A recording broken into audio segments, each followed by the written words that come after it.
আমি গুনাহ ছাড়ার জন্য ইনশাআল্লাহ 5 ওয়াক্ত নামাজ পড়তেছি, কিন্তু তারপরেও গুনার কাজ ছাড়তে পারতেছি না। এখন করণীয় কি?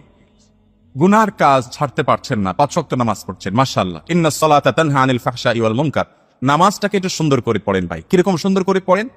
আমরা বেশিরভাগ মানুষ নামাজ পড়ি খুব হুলস্থুল করি। আমি ব্যক্তিগতভাবে আমার একটা মানবীয় দুর্বলতা হলো আমি একটু হুলস্থুল স্বভাবের মানুষ। এই যে কথা বলি দেখেন না, এত ঘন ঘন কথা বলি। অন্য বক্তারা 1 ঘন্টায় যত কথা বলে, আমি আধা ঘন্টা তার চেয়ে বেশি কথা বলি, কারণ আমার মুখ এত বেশি চলে। এই যে তাড়াহুড়া করার একটা বদস্বভাব আমার মধ্যে আছে। এরপরও আমি মসজিদে দেখি যে আমি তাড়াহুড়া করে নামাজ পড়ার আগেও দেখি ম্যাক্সিমাম মুসল্লির আমার আগে নামাজ শেষ। আমি চিন্তা করি, হায় হায়, এরা তো আমার চাইতে মাশাআল্লাহ আরো অ্যাডভান্স দেখা যায়। ভাইরা আমার, নামাজকে সুন্দর করার চেষ্টা করতে হবে। নামাজকে সুন্দর করার চেষ্টা করবে। কোন মানুষকে যদি দেখেন তার নামাজটা খুব ধীরে ধীরে, রুকুতে অনেক সময় দিছে, সহজে উঠে না, রুকু থেকে উঠে সোজা হয়ে দাঁড়ায় অপেক্ষা করছে অনেক সময় ধরে, আস্তে করে সিজদা গেছে, হুলস্থুল না, সিজদা গিয়ে আবার অনেক সময় ধরে সিজদা করে, সিজদা থেকে আস্তে করে উঠছে, শ্রদ্ধা করে আল্লাহর সামনে নিবেদন করছে, সোজা হয়ে টান টান হয়ে বসে অপেক্ষা করছে আস্তে আস্তে, এরপর আবার আস্তে করে সিজদা যাচ্ছে। এই লোকটাকে পাইলে একটু জড়ায় ধরবেন, কারণ এ হলো আসল নামাজি, 1 নম্বরের নামাজি, এ ক্লাসের নামাজি। এরকম নামাজি অনেক মসজিদ আছে, গোটা মসজিদে একজনও পাওয়া যায় না, অনেক মসজিদে 1-2 জন পাওয়া যায়।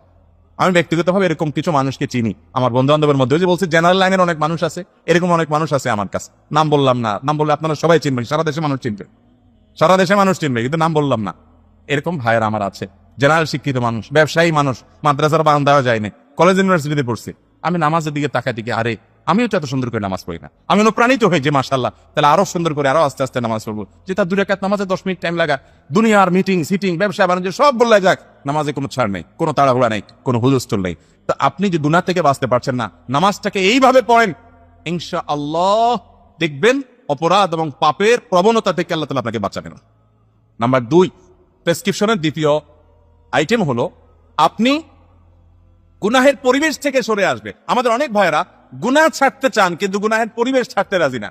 টেলিভিশনে খারাপ জিনিস দেখে, হাতে তসবিহ আছে, টিপতে টিপতে বলে আস্তাগফিরুল্লাহ আস্তাগফিরুল্লাহ আস্তাগফিরুল্লাহ আস্তাগফিরুল্লাহ। উনি আস্তাগফিরুল্লাহ পড়ে আর তাকায় রয়েছে টিভির দিকে, ভূতের দিকে। তো আপনি চোখে জেনা করতেছেন আর বলতেছেন যে কত খারাপ দেখছো, নাটকের নামে এসব বদমাইশি, আস্তাগফিরুল্লাহ, ও তাকায় রয়েছে। তো আপনি ফেসবুকে মেয়েদের আইডিতে, মেয়েদের পেজে, আশেপাশে পেজে আপনি অ্যাড আছেন, যুক্ত আছেন, ফলো করে রাখছেন, লাইক দিয়ে রাখছেন, সেখান থেকে খারাপ জিনিস আছে, দেখেন, দেখে দেখে বলবেন, হ্যাঁ গুনাহ থেকে বাঁচতে পারি না, হুজুর কি করবো? ভাই আমার, গুনাহের রাস্তা বন্ধ করে দিতে হবে। আমি সব জায়গায় বলার চেষ্টা করি, যারা কোনোভাবে গোপন গুনাহ থেকে বাঁচতে পারছেন না, পর্নোগ্রাফি থেকে বাঁচতে পারছেন না, হস্তমৈথুন থেকে, মাস্টারবেশন থেকে বাঁচতে পারছেন না, খারাপ জিনিস দেখা থেকে বাঁচতে